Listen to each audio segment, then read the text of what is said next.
ரெண்டு டீம்லையும் 11 பேர் பிளேயிங் 11 இருந்தால் தானே விளையாட முடியும் மேட்சை. ஒரு டீமில் நான் 10 பேரை வச்சுப்பேன், இன்னொரு டீமில் வந்து 5 பேர் தான் இருப்பாங்க அப்படின்னா இது என்ன மாதிரியான போட்டி? அந்த போட்டியை விளையாட முடியுமா? அப்படி ஒரு போட்டியை பிஜேபி இங்கு அரங்கேற்றி இருக்கிறது. தேர்தல் ஆணையம் அதை அரங்கேற்றி கொடுத்திருக்கிறது. ஆனால் பார்த்தீங்கன்னா ஓட்டு சதவீதம் அதிகரிச்சிருக்கிறது இல்லை, இல்லாத அளவுக்கு அதிகரிச்சிருக்குது. அதுக்கு என்ன சொல்றீங்கன்னு கேட்குறாங்க. 100ல் 10 எத்தனை சதவீதம்? 10%. 50ல் 10 20% அதிகரிச்சிருச்சா? ஒரு நரிக்கு எப்படியாவது நாம் இந்த கூட்டத்துக்கு தலைமை தாங்கணும்னு ஆசை வந்துருச்சான். அது என்ன பண்ணுறதுன்னு தெரியாமல் சுற்றிக்கிட்டு இருந்த போது வீட்டுக்கு வெள்ளை அடிக்கிற ஒருத்தர் சாயத்தை கலந்து பின்னாடி வச்சுருந்த பக்கெட்டில் காலை விட்டு அந்த பக்கெட் அது மேலே கொட்டி அது ஒரு மாதிரி நீல கலரில் அது மாறிடுச்சான். நீல கலரில் பெயிண்ட் உடம்புல ஏறினோடனே எல்லாரும் இதை பார்த்து பயந்து ஐயோ ஐயோன்னு பயப்பட ஆரம்பிச்சிட்டாங்களாம். நீல கலரில் இருக்குன்னா இது வானத்திலிருந்து வந்ததாகத்தான் இருக்க வேண்டும், இது நரிதான், இது ஓனாய் அல்ல, ஆனால் இது நீல நிறத்தில் இருக்கிறது அப்படின்னு எல்லாம் பயப்பட ஆரம்பிச்சிருச்சான். திடீர்னு மழை வந்த உடனே அந்த நீலச்சாயம் கலந்து போச்சான். அந்த மழைக்காகத்தான் இந்திய மக்கள் காத்து கொண்டிருக்கிறார்கள். இந்த நீலச்சாயம் வெளுப்பதற்காகத்தான் இந்திய மக்கள் காத்து கொண்டிருக்கிறார்கள். அது பாஜகவின் சாயமாக இருக்கட்டும், தேர்தல் ஆணையத்தின் சாயமாக இருக்கட்டும், மோடி என்கின்ற ஹிட்லரும் ஞானேஷ்குமார் அல்லது எலெக்ஷன் கமிஷன் என்கின்ற கோயபல்ஸும் நடத்தி கொண்டிருக்கின்ற ஒரு பாசிச அதிகாரத்தை நோக்கி இது நகர்ந்து கொண்டிருக்கிறது. இந்த தேர்தலை நேர்மையாக நடத்துவதற்கு வக்கற்று போன இந்த தேர்தல் ஆணையம் முழுமையாக தன்னுடைய அமைப்பை கலைத்துவிட்டு பாஜகவில் போய் சேர்ந்து விடுவதுதான் இந்தியாவுக்கு இருக்கக்கூடிய ஒரே எதிர்காலம்.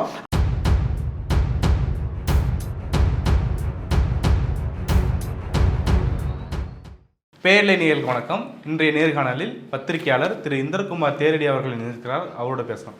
வணக்கம். பீகார் சட்டமன்ற தேர்தலுக்கான முடிவுகள் இன்றைக்கி வெளியாகிட்டு இருக்குது. பெரும்பான்மைக்கு தேவையான இடங்களை பிஜேபி கூட்டணி பெற்று இருக்கு அப்படிங்கிற விஷயத்தை தான் இப்போ வரைக்கும் பார்க்குறோம். குறிப்பிட்டு சொல்லணும்னா 195 இடங்கள் 200 இடங்களுக்கு மேலே கூட போகும் அப்படிங்கிற செய்திகள்லாம் வந்துட்டு இருக்குது. இன்னொரு பக்கம் பார்க்கும்போது இந்தியா கூட்டணி ஏன் இந்த அளவுக்கு ஒரு பின்னடைவை சந்தித்து இருக்கிறது அப்படிங்கிறதுக்கு நிறைய காரணங்கள் முன் வச்சுட்டு பேசிகிட்டு இருக்கிறாங்க. அதில் குறிப்பிட்டு பார்த்தோம்னா எஸ்ஐஆர் அப்படிங்கிற விஷயத்தை நடத்திட்டு அதுக்கப்புறம் நீங்கள் தேர்தலை சந்திக்கிறீங்க, நீங்கள் முன்னாடியே ரிசல்ட் அறிவிச்சிட்டு இப்போ தேர்தலை சந்திக்கிறீங்க அப்படிங்கிற குற்றச்சாட்டை முன் வச்சிருக்கிறாங்க.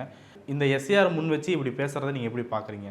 பீகார் தேர்தல் முடிவுகள் வெளியாகிட்டு இருக்கு. வரிசையாக காங்கிரஸ் பல்வேறு தொகுதிகளில் பின்னடைவு, ஆர்ஜேடி பல்வேறு தொகுதிகளில் பின்னடைவு, மற்ற சிபிஐ சிபிஎம்எல் இவங்கெல்லாம் ரொம்ப குறைவான இடங்களில் தான் போட்டிட்டாங்க. அவங்க போட்டியிட்ட இடங்களில் பாதிக்கு மேலே அவங்க லீடிங்கில் இருக்கிறாங்க. பட் ஆனால் அது சிங்கிள் டிஜிட் நம்பரில் போயிருன்றதுனால அது நெக்லிஜிபிளாக மாறி இருக்குது.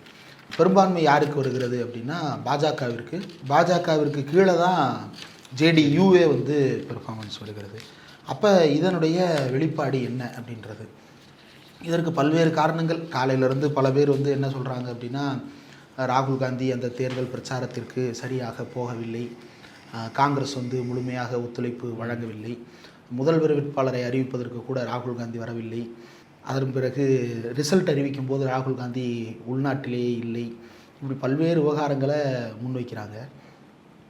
எல்லாத்துலேயும் இருக்கக்கூடிய ஒரே பேசிக்கான கொஸ்டின், ராகுல் காந்தி முதல்வர் வேட்பாளரை அறிவித்திருந்தால், ராகுல் காந்தி 35 நாட்களும் பீகாரிலேயே தேர்தல் பிரச்சாரத்தில் ஈடுபட்டிருந்தால், காங்கிரஸ் கட்சியே எல்லா வேலைகளையும் முன்னின்று செய்திருந்தால், காங்கிரஸ் இன்னும் குறைவான தொகுதிகளில் போட்டியிட்டிருந்தால் தேர்தல் முடிவு மாறி இருக்குமா அப்படின்னா இல்லை அப்படின்றது தான் பதில். ஏன் மாறி இருக்காது?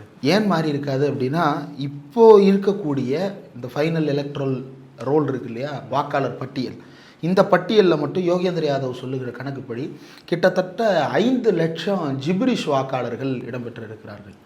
ஜிப்ரிஷ் வாக்காளர்கள் அப்படின்னா அவங்களுக்கு பேரே வந்து கொர்டி, டிஎன்பிஎஸ்சி, யூபிஎஸ்சி, எஃப்ஜிஹெச்ஐகே இப்படி எந்த பேர்னாலும் வச்சுக்கலாம். அப்படி ஒரு நபர் வாழ்வதாகவோ அப்படி ஒரு பெயர் வைக்கப்பட்டிருப்பதாகவோ எந்த விதமான எதுவும் கிடையாது. சில ரஷ்யன் ஃபேக் ஐடிஸ்லாம் பார்த்துருப்பீங்க. நம்ம ஜூம் மீட்டிங் ஏதாவது நடத்திட்டு இருக்கிறோம் அப்படின்னா திடீர்னு அந்த பாட்டிலேருந்து ரஷ்யன் ஐடிஸில் உள்ளே வந்து அதை உழைச்சி விடுறதுக்கான வேலைகள் சில ஹேக்கர்ஸ் வந்து அப்படி பண்ணிகிட்ருப்பாங்க. சில அமெரிக்கன் ஐடிஸில் அப்படி பண்ணிகிட்ருப்பாங்க. அதுக்கெல்லாம் ஒரு பேர் வச்சுருப்பாங்க இல்லையா. அந்த மாதிரி புரியாத பெயர்களில் கிட்டத்தட்ட 5 லட்சம் வாக்காளர்கள் இன்னமும் வாக்காளர் பட்டியலில் இடம்பெற்று இருக்கிறார்கள். இந்த 5 லட்சம் பேர் யார், இவங்க வந்து எந்தெந்த தொகுதிகளில் இடம்பெற்று இருக்கிறார்கள் அப்படின்ற கணக்கை நம்ம எடுத்து பார்க்கணும். ரெண்டாவது, ஒரு குறிப்பிட்ட தொகுதியில் மட்டும் கிட்டத்தட்ட 5.24 லட்சம் வாக்காளர்கள் போலி வாக்காளர்களாக இருக்கிறார்கள் அப்படின்னு யோகேந்திர யாதவ் வெளிப்படுத்துகிறார். இந்த 5.24 லட்சம் போலி வாக்காளர் எப்படிங்க ஒரு தொகுதியில் இருப்பாங்க? மொத்தமே 15 லட்சத்துலேருந்து 18 லட்சம் தானே. அதுவும் வந்து சட்டப்பேரவை தொகுதி அப்படின்னா 15 லட்சம் பேரை விட கம்மியாக தானே இருப்பாங்க. பீகார் டென்சிட்டியான மாநிலம், அதனால் ஒரு 10 லட்சம் பேர்னா அதில் பாதிக்கு மேலே எப்படிங்க போலி இருப்பாங்க அப்படின்னு நீங்கள் சந்தேகப்படலாம். ஆனால் போலி அப்படின்றத எதை வச்சு சொல்கிறோம் அப்படின்னா டபுள் என்ட்ரிஸ், பெயர்களில் இருக்கக்கூடிய டபுள் என்ட்ரிஸ். இன்னொன்று, அந்த ஊரில் அப்படி ஒரு இடமே இல்லாத போது அந்த இடத்தில் ஒரு வாக்காளர் இருக்கிறார் அப்படின்னு பதிவாகி இருப்பது. அதற்கப்புறம் 0 டோர் நம்பரில் பதிவாகி இருக்கக்கூடியது. மல்டிபிள் ஃபோட்டோஸ், ஒரே ஃபோட்டோஸை இடம்பெற வைத்து பல்வேறு நபர்களினுடைய பெயர்களை சேர்த்திருப்பது. இது எல்லாத்தையும் கணக்கு பண்ணோம் அப்படின்னா ஒரு தொகுதியில் கிட்டத்தட்ட 5 லட்சம் பேர்கிட்ட கணக்கு வருது. ஓவராலாக எல்லா தொகுதியும் சேர்த்தோம் அப்படின்னா டூப்ளிகேட்ஸ் ஓட் மட்டும் கிட்டத்தட்ட 63 லட்சம் டூப்ளிகேட் ஓட்ஸு தொடர்ந்து அந்த பட்டியலில் இடம்பெற்று கொண்டே இருக்கிறது. இவ்வளவு முறைகேடுகள் நடத்தப்பட்டதற்கு இதில் நீக்கப்பட்டவர்கள்லாம் யார் அப்படின்றத எடுத்து பார்த்தோம் அப்படின்னா, தேர்தல் நடக்கும்போதே பெண்கள் வாசல்ல நின்று போராட்டத்தில் ஈடுபடுறாங்க. எங்களுடைய வாக்கு எங்கே அப்படின்னு சொல்லிட்டு ஃபைனல் லிஸ்ட்டில் அவங்க பேர் வந்துருச்சு, ஆனால் அவங்களுக்கு வாக்கு சாவடிக்கு போனால் அவங்களுக்கு ஓட்டு இல்லை அப்படின்னு நிராகரிக்கப்படுறாங்க. அப்போது பட்டியலிலிருந்து நிராகரிக்கப்பட்டவர்கள் ஒரு பக்கம், பட்டியலில் இடம்பெற்றும் நிராகரிக்கப்பட்டவர்கள் ஒரு பக்கம் அப்படின்னு மிகப்பெரிய அளவுக்கு மோசடிகள் நடந்திருக்கிறது. ரொம்ப பர்டிகுலராக பெண்களினுடைய வாக்குகள் மட்டுமே கிட்டத்தட்ட 23 லட்சம் பெண்களினுடைய வாக்குகள் வந்து இதில் செல்லாத வாக்குகளாக மாற்றப்பட்டிருக்கிறது அப்படின்னு தகவல் சொல்கிறாங்க. இந்த 23 லட்சம் பெண்கள் நீக்கப்பட்டதற்கான காரணம் என்ன கேட்டால் 30 லட்சம் பேர் செத்து போயிட்டாங்க அப்படின்னு சொல்கிறது. இது செத்து போனவங்க எல்லாமே ஒன்று முஸ்லீமாக இருக்கிறாங்க, இல்லை பெண்களாக இருக்கிறாங்க, இல்லைன்னா தலித்துகளாக இருக்கிறாங்க. எப்படி இவங்க மட்டும் பர்டிகுலராக சேர்த்தாங்க? ஃபார்வர்ட் கமிட்டிலாம் எவனும் சாகிறது இல்லையா? ஓபிசிஸில் எவனும் சாகிறது இல்லையா? ஏன் எஸ்சிஎஸ்சியில் மட்டும் சாகுறாங்க? ஏன் உமனில் மட்டும் சாகுறாங்க? ஏன் மைனாரிட்டிஸில் மட்டும் சாகுறாங்க? யாரெல்லாம் சமுதாயத்தின் விளிம்பு நிலையில் இருக்கிறார்களோ அவர்களெல்லாம் செத்து போனவர்களாக கணக்கு காட்டப்பட்டு அவர்களெல்லாம் பட்டியலிருந்து நீக்கப்பட்டிருக்கிறார்கள். யாரெல்லாம் சமுதாயத்தின் விளிம்பு நிலையில் இருக்கிறார்களோ அவங்க எல்லாருமே வெளிமாநிலத்துக்கு புலம்பெயர்ந்துட்டாங்கன்னு சொல்லி அவர்களுடைய வாக்குகள் எல்லாம் நீக்கப்பட்டிருக்கிறது. இப்படியான ஒரு சூழலை வைத்துக்கொண்டு, இப்படி மோசடியாக தயாரிக்கப்பட்ட வாக்காளர் பட்டியலை வைத்துக்கொண்டு இந்த தேர்தல் நடைபெறுகிறது. ஒரு கிரவுண்டில் விளையாட போகிறோம், ஒரு கிரிக்கெட் மேட்ச் விளையாட போகிறோம். அந்த கிரிக்கெட் மேட்ச் விளையாட போகிறோம் அப்படின்னா ஒரு கிரவுண்டில் ஒரு பிட்ச் இருக்கும். அந்த பிட்சில் வந்து ஒரு பேட்ஸ்மேன் இருப்பார், ஒரு பவுலர் இருப்பார், ஒரு விக்கெட் கீப்பர் இருப்பார், சுற்றி வந்து 9 பேர் வந்து ஃபீல்டிங்கில் நிற்பாங்க. இதுதானே ஃபீல்டிங்கில் வந்து 100 பேரை நிப்பாட்டி வச்சுக்கிட்டு நீ வந்து பேட்டிங் பிடி அப்படின்னா எப்படி பேட்டிங் பிடிக்க முடியும்? அப்போது தனக்கு சாதகமாக இருக்க 2 டீம்லையும் 11 பேர் பிளேயிங் 11 இருந்தால் தானே விளையாட முடியும் மேட்சை. ஒரு டீமில் நான் 10 பேரை வச்சுப்பேன், இன்னொரு டீமில் வந்து 5 பேர் தான் இருப்பாங்க அப்படின்னா இது என்ன மாதிரியான போட்டி? அந்த போட்டியை விளையாட முடியுமா? அப்படி ஒரு போட்டியை பிஜேபி இங்கு அரங்கேற்றி இருக்கிறது. தேர்தல் ஆணையம் அதை அரங்கேற்றி கொடுத்திருக்கிறது. நாம் ஏற்கனவே சொன்னது போல பிஜேபியினுடைய நேஷனல் லெவல் ஏஜென்ட் அப்படி ஒரு போஸ்டிங் கிடையாது. பூத் லெவல் ஏஜென்ட்னு ஒன்று இருக்குது. அது ஒவ்வொரு பூத்துக்கும் ஒரு ரெப்ரசன்டேட்டிவ் கட்சிக்காரங்க போட்டுக்கலாம். அந்த மாதிரி பிஜேபி போட்டு வைத்திருக்கக்கூடிய நேஷனல் லெவல் ஏஜென்ட் தான் தேர்தல் ஆணையம். ஏன் அதை சொல்கிறேன் அப்படின்னா, இந்த தேர்தல் ஆணையருக்கு முட்டு கொடுக்கறது யாரு அப்படின்னா தேர்தல் ஆணையம் கிடையாது. நிர்மலா சீதாராமன் முட்டு கொடுக்கிறார், ஒன்றிய உள்துறை அமைச்சர் முட்டு கொடுக்கிறார், பிரதமர் முட்டு கொடுக்கிறார், பாஜக காரங்க முட்டு கொடுக்குறாங்க. எஸ்ஐஆரா இருக்கட்டும், என்ன நடவடிக்கையா இருக்கட்டும், எல்லா நடவடிக்கையும் வந்து பிஜேபி ஆதரவு தெரிவித்து களமாடி கொண்டிருக்கிறது. அப்படின்னா லைன்ல என்ன சொல்றாங்கன்னா, நீங்க வந்து நீக்கிட்டாங்கன்னு கூக்குரல் சொல்றீங்க, ஆனா பாத்தீங்கன்னா ஓட்டு சதவீதம் அதிகரிச்சிருக்குது இல்ல, இல்லாத அளவுக்கு அதிகரிச்சிருக்குது, அதுக்கு என்ன சொல்றீங்கன்னு கேக்குறாங்க. 100ல் 10 எத்தனை சதவீதம்? 10%. 50ல் 10 20% அதிகரிச்சிருச்சா? ஓகே, பெர்சன்டேஜ் ஏன் கணக்காட்டுறீங்க? நம்பர் எங்க? நீக்கப்பட்டவர்களை சேர்த்திருந்தா இன்னும் அதிகமாக வந்திருக்கணும்ல. புதிய வாக்காளர்கள் ஏன் அதிகமாக சேர்க்கப்படலை? இப்போ இவ்வளவு கேள்விகள் இருக்குது இல்லை இதுக்கு நடுவில். அதாவது நீங்கள் வந்து ஒரு கிலோ கேட்க 4 பேருக்கு 1/4 கிலோவாக பிரித்து கொடுக்கலாம். 1/2 கிலோ கேட்க நீங்கள் வந்து 2 பேருக்கு பிரித்து கொடுத்தீங்க அப்படின்னா 1/4 கிலோ கொடுக்கலாம். 1/2 கிலோ கேட்க ஒருத்தருக்கு மட்டுமே கொடுத்தீங்க அப்படின்னா அது 1/2 கிலோவாக தான் இருக்கும். அந்த மாதிரி முட்டாள்தனமாக மக்களை நம்பரை வைத்து ஏமாற்றி கொண்டிருக்கிறது தேர்தல் ஆணையம். மக்கள் பெருவாரியாக வாக்காளர் பட்டியலிலிருந்து நீக்கப்பட்டிருக்கிறார்கள். அதற்கு இந்த எஸ்ஐஆர் காரணம். இந்த தேர்தல் ஆணையத்தை பற்றி மீண்டும் மீண்டும் நாம் சொல்ல விரும்புவது, ஆரம்பத்திலிருந்து கடைசி வரைக்கும் இந்த தேர்தல் ஆணையம் முழுமையாக சீல்பிடித்த ஒரு அமைப்பாக, கெட்டுப்போன ஈரல் அழுகி போன ஒரு அமைப்பாக மாறி இருக்கிறது. இந்த தேர்தலை நேர்மையாக நடத்துவதற்கு வக்கற்று போன இந்த தேர்தல் ஆணையம் முழுமையாக தன்னுடைய அமைப்பை கலைத்துவிட்டு பாஜகவில் போய் சேர்ந்து விடுவதுதான் இந்தியாவுக்கு இருக்கக்கூடிய ஒரே எதிர்காலம். அப்படி அவங்க செஞ்சுட்டாங்க அப்படின்னா அவனே தேர்தல் நடத்தி அவனே ஜெயிச்சுக்கிறான் அப்படின்னு. இப்போ இதில் என்ன பண்ணுவாங்க அப்படின்னா, மக்களை குழப்புவது. அதுதான் இதில் இருக்கக்கூடிய பெரிய ட்விஸ்ட்டு. ஆனால் அவங்களும் 40 சீட் ஜெயிச்சிருக்கிறாங்களே. தமிழ்நாட்டில் திமுக ஜெயிச்சிருக்குது, அங்கே காங்கிரஸ் 9 இடங்களில் ஜெயிக்க போகுது. இதெல்லாம் வந்து உங்களுக்கு கண்டுக்கு தெரியலையா? அங்கே அவங்க ஓட்சோரி பண்ணிட்டாங்களா அப்படின்னா 243 தொகுதியை செட்டிங் போட்டு ஜெயிக்கிற அளவுக்கு அவங்க லூசு பய கிடையாது, முட்டாள் கிடையாது. அப்போ மக்கள் நம்பும்படி தான் ஒரு பொய்யை சொல்ல முடியும், மக்கள் நம்பும்படி தான் ஒரு ஏமாற்று வேலையை அரங்கேற்ற முடியும். அரை பொய் முழு உண்மை. ஆமாம், இது அரை பொய் கூட கிடையாது, பாதிக்கு பாதி தான் செட்டிங் பண்ணியிருக்கிறது. இந்த பாதிக்கு பாதி செட்டிங் பண்ணியிருக்கிறதுல வரக்கூடிய முடிவுகளாக இது மாறி இருக்கிறது. மக்களுமே வந்து இப்போ எல்லா மக்களும் வந்து காங்கிரஸுக்கு ஆதரவாகவோ ஆர்ஜேடிக்கு ஆதரவாகவோ இருக்கிறாங்க அப்படின்லாம் நம்ம சொல்லலை. ஆனால் நீக்கப்பட்ட வாக்காளர்கள் யார், இதில் வந்து கட்சி பேதமற்று எல்லா கட்சிகளும் இதில் பேச வேண்டியது இதுதான். இதில் வந்து அவர் கோட்டை விட்டுட்டாரு, இந்த இடத்தில் இவர் இப்போ இதில் பிரசாந்த் கிஷோர் மாதிரியான ஆட்கள் 10,000 ரூபாய்க்கு மக்கள் ஏமாந்துட்டாங்க அப்படின்னு மக்களை மலினப்படுத்துகின்ற ஒரு பேச்சை பேசுவது, இந்த 10,000 ரூபா அறிவிச்சது, இது எல்லாமே வந்து மக்களை ஏமாற்றுவதற்காகத்தான். கேட்டால் என்ன சொல்லுவான், மகாராஷ்டிரா தேர்தலில் யார் ஜெயிச்சா, பிஜேபியும் ஷிண்டேவினுடைய சிவசேனாவும் சேர்ந்து வெற்றி பெற்றார்கள். அந்த வெற்றிக்கு என்ன காரணமாக சொன்னாங்க நீங்கள் நல்லா யோசிச்சு பாருங்க. இதே மகளிர் பெண்களுக்கான திட்டங்களை முதன்மைப்படுத்தியதால் அவர்கள் வெற்றி பெற்றார்கள். இப்போ இது ஒரு நம்பும்படியான வெளிப்பூச்சு காரணம். ஆனால் உள்ளுக்குள் என்ன இருக்கிறது அப்படின்றத யோசிச்சு பார்த்தோம் அப்படின்னா, ஒரு ஊரில் ஒரு காட்டுக்குள்ள நிறைய நரிகள் வாழ்ந்துகிட்டு இருந்துச்சான். அந்த நிறைய நரிகள் வாழ்ந்துகிட்டு இருந்ததுல ஒரு நரிக்கு எப்படியாவது நாம் இந்த கூட்டத்துக்கு தலைமை தாங்கணும்னு ஆசை வந்துருச்சான். அது என்ன பண்ணுறதுன்னு தெரியாமல் சுற்றிக்கிட்டு இருந்த போது ஒரு வீட்டுக்கு வெள்ளை அடிக்கிற ஒருத்தர் சாயத்தை கலந்து பின்னாடி வச்சுருந்த பக்கெட்டில் காலை விட்டு அந்த பக்கெட் அது மேலே கொட்டி அது ஒரு மாதிரி நீல கலரில் அது மாறிடுச்சான். நீல கலரில் பெயிண்ட் உடம்புல ஏறின உடனே எல்லாரும் இதை பார்த்து பயந்து ஐயோ ஐயோன்னு பயப்பட ஆரம்பிச்சிட்டாங்களாம்.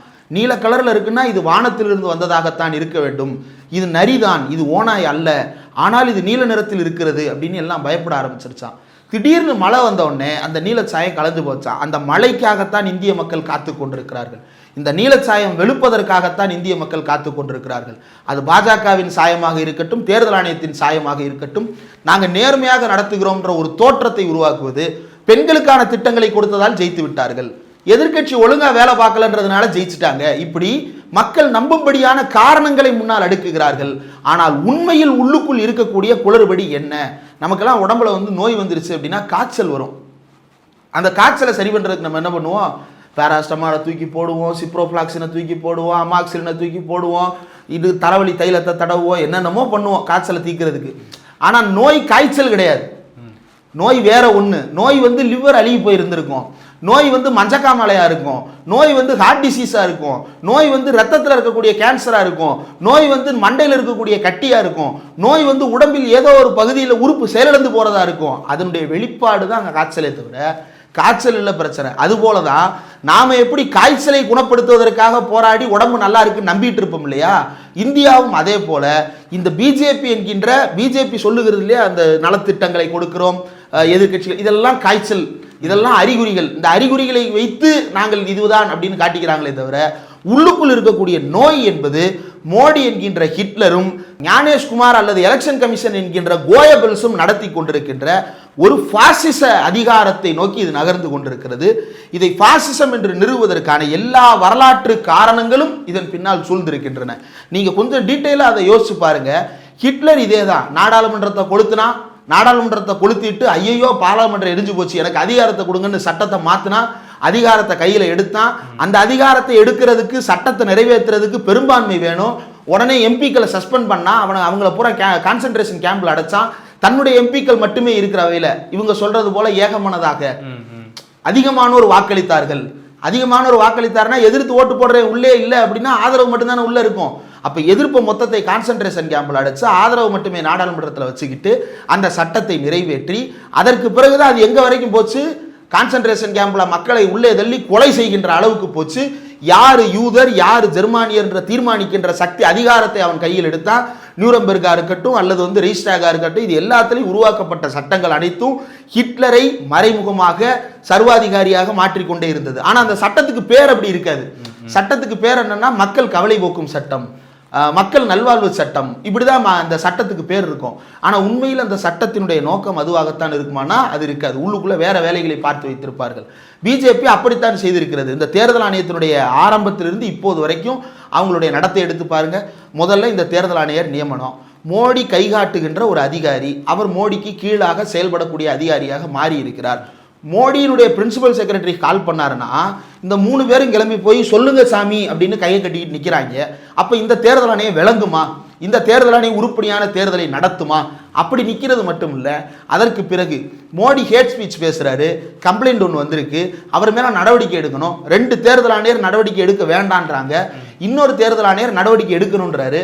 பெரும்பான்மை முடிவு தான் ஏற்கப்படும் என்றாலும் கூட அவர் சொன்னது என்ன? நான் நடவடிக்கை எடுக்க சொன்னேன்றத கெஜெட் லெட்ஜர்ல பதிவு பண்ணு, மினிட்ஸ்ல பதிவு பண்ணுன்னு சொன்னார். அவ்வளவுதான். அந்த மினிட்ஸ் ஒன்றும் பெரிய இது கிடையாது. அவர் தான் நேர்மையானவன் என்பதை பதிவு செய்ய விரும்புகிறார், பதிவு செய்ய சொன்னார். இவர் பேசியது தவறு என்பதை பதிவு செய்ய சொன்னார். முடிவு நீ என்ன எடுத்துக்க, ஆனால் என் கருத்தை பதிவு பண்ணுன்னு சொன்னார். சொன்னதன் விளைவு அவரை ராஜினாமா பண்ண வச்சாங்க. அவருடைய பொண்டாட்டி புள்ள அம்புட்டு பேர் படிக்கிற இடம், வேலை பார்க்குற இடம், வீட்டில் எல்லா பக்கமும் ரெய்டு விட்டானுங்க. இப்போ அவர் நாட்டிலே இல்லை. அசோக் லவாசா இன்றைக்கு நாட்டிலே இல்லை. ஏசியன் டெவலப்மெண்ட் பேங்க்லேயோ அல்லது வேர்ல்டு பேங்க்லேயோ ஏதோ ஒரு பொறுப்பு வாங்கிட்டு போய் வெளிநாட்டில் போய் உட்காந்துட்டார். இதுதான் இப்படிதான் தேர்தல் ஆணையர்கள் நடத்தப்படுகிறார்கள். அப்போ இப்படி மிரட்டப்பட்டாங்க. அதற்கு பிறகு தேர்தல் ஆணையர்களுக்கு ஒரு புது அதிகாரம் கொடுக்கப்பட்டது. இவங்க என்ன செஞ்சாலும் இவங்க மேலே எந்த நடவடிக்கையும் கிடையாது, கிரிமினல் ஆக்டும் கிடையாது, சிவில் கேஸும் கிடையாது, எதுவுமே கிடையாது. அப்போ யாருக்கு அவர் ரெஸ்பான்சிபிளா இருக்க போறாரு? அவர் யாருக்கு ரெஸ்பான்சிபிளா இருப்பாரு? அதை தாண்டி இந்த தேர்தல் ஆணையம் என்னென்னலாம் கூத்து நடத்தியிருக்கு. எலக்ட்ரல் பாண்டு வேடிக்கை பார்த்தது. ஐட்ரேடு நடத்துகிறாங்க. ஐட்ரேடு நடத்தப்பட்ட நிறுவனங்கள்லாம் அதுக்கு அடுத்த மாதத்துலேருந்து காசு வர ஆரம்பிக்குது. யாருக்கு? கட்சிகளுக்கு காசு வர ஆரம்பிக்குது. இதை பார்த்து தடுத்திருக்க வேண்டிய தேர்தல் ஆணையம் அதை வேடிக்கை பார்க்குது. இந்த எலக்ட்ரல் பாண்டில் நம்பரை ரிலீஸ் பண்ணுங்க, டேட்டாவை ரிலீஸ் பண்ணுங்கன்னு கேட்டால் எங்கள்கிட்ட அந்த டேட்டா இல்லை. யார்கிட்ட இருக்குது? ஸ்டேட் பேங்க்கில் இருக்குது. சரி, அதை ரிலீஸ் பண்ண சொல்லு. இல்லை அவங்க பண்ண மாட்டாங்க. நீ யாரா சொல்கிறது அவங்க பண்ண மாட்டாங்கன்னு கேட்டால் அவ்வளோ முட்டு கொடுக்குற. தேர்தல் ஆணையமாக இருக்கட்டும், ஒன்றிய அரசாக இருக்கட்டும், ஸ்டேட் பேங்காக இருக்கட்டும், அதில் பேசின வாதங்கள் எல்லாம் மக்களுக்கு இதை தெரிந்து கொள்வதற்கு எந்த விதமான அவசியமும் கிடையாது, உரிமை இல்லை. ஓட்டு போடுறது மட்டும்தான் அவங்க உரிமை. அவங்க என்ன செய்கிறாங்கன்றது இவங்களுடைய உரிமை கிடையாது அப்படின்னு சொன்னது இந்த தேர்தல் ஆணையம்.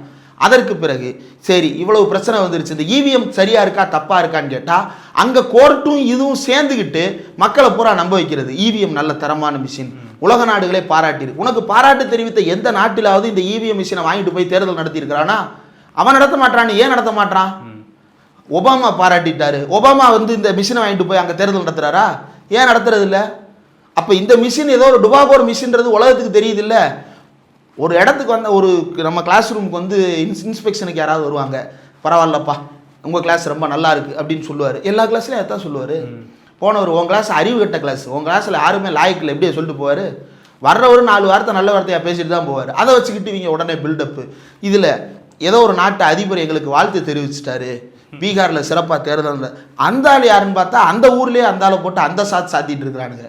இவருக்கு தேர்தலை நடத்த தெரியல, குடும்பமே சேர்ந்து ஊழல் பண்ணியிருக்குது, தேர்தலில் முறைகேடு நடந்திருக்குதுன்னு அந்த நாட்டில் குற்றச்சாட்டு. அப்போ திருடனுக்கு திருட பாராட்டு பத்திரம் வாசிக்கிட்டு இவங்க உட்கார்ந்துருக்கிறாங்க. இன்ற தேர்தல் முடிவுகள் இன்றைக்கு வெளியாகி கொண்டிருக்கு. காலையிலிருந்து பாருங்க, அவர்கள் அதை செய்திருக்கலாம், இவர்கள் இதை செய்திருக்கலாம். முதல்ல தேர்தல் ஆணையம் செய்ய வேண்டியதை செய்திருக்கிறதா? செய்ய தேவையில்லாததை எல்லாம் செய்திருக்கிறது. இவ்வளவு வாக்காளர்களை நீக்கி இருக்கிறது, இவ்வளவு பெண்களை நீக்கி இருக்கே, இவ்வளவு தலித்துகளை நீக்கி இருக்கே, இவ்வளவு சிறுபான்மையினரை நீக்கி இருக்குதே.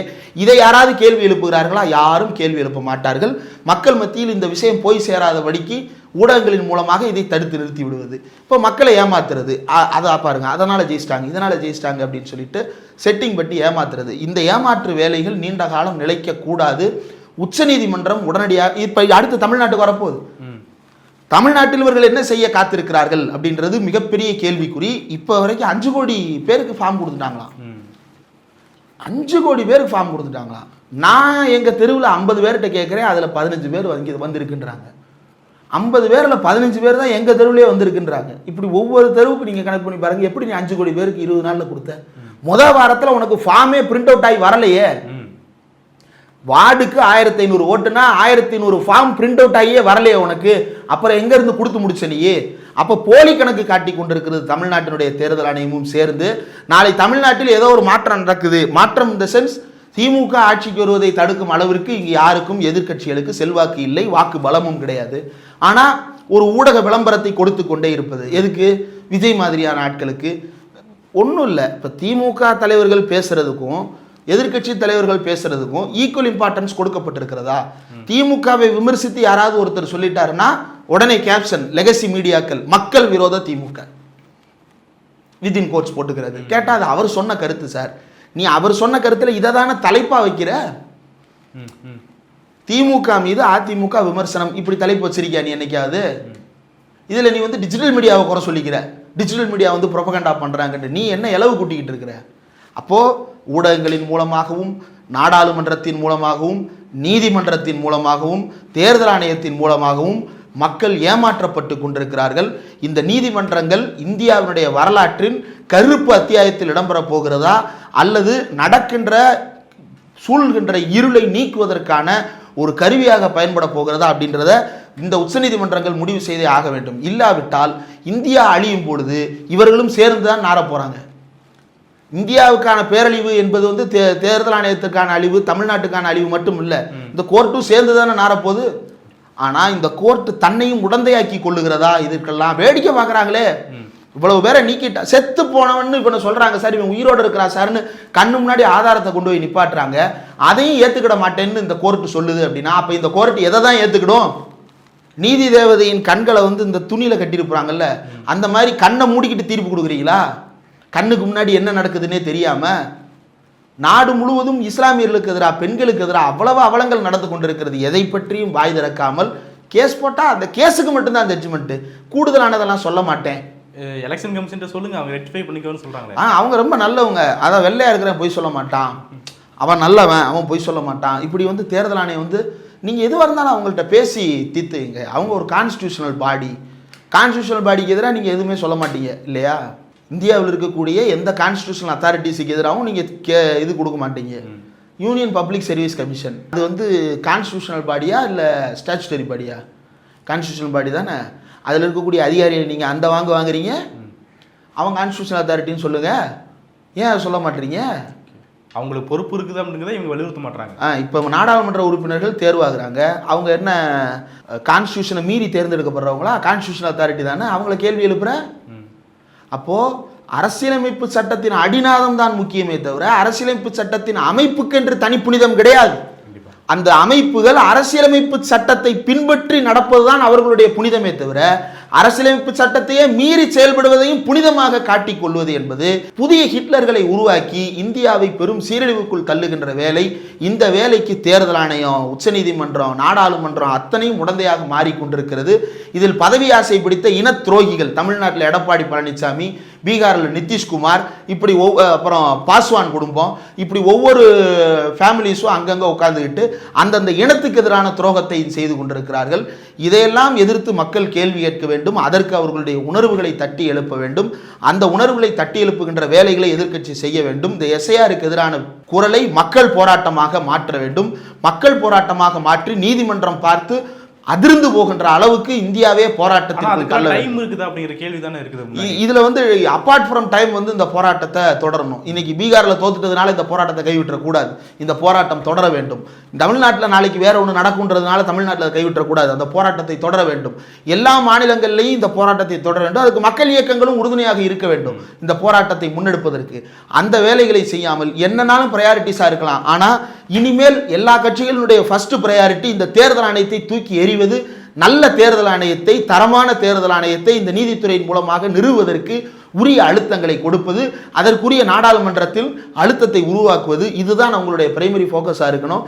மற்ற எல்லாவற்றையும் இரண்டாம் பட்சமாக மாற்றிவிட்டு இதை பிரைமரி ஃபோக்கஸாக மாற்றி போராட்டத்தை முன்னெடுக்காவிட்டால் இன்னும் எல்லா மாநிலங்களும் கைவிட்டு போகும். நாடாளுமன்றம் நிரந்தரமாக மக்களுக்கு அந்நியமான மன்றமாக மாறி மக்கள் மீது சட்டங்களை திணிக்கின்ற மன்றமாகவும் மக்கள் மீது ஒடுக்குமுறையை நிகழ்த்துகின்ற மன்றமாகவும் ஏற்கனவே அப்படிதான் இருக்கு. இன்னும் அது தீவிரத்தன்மை அடையும். ஓகே, நிறைய விஷயங்களை பார்த்தீங்க. மிக்க நன்றி.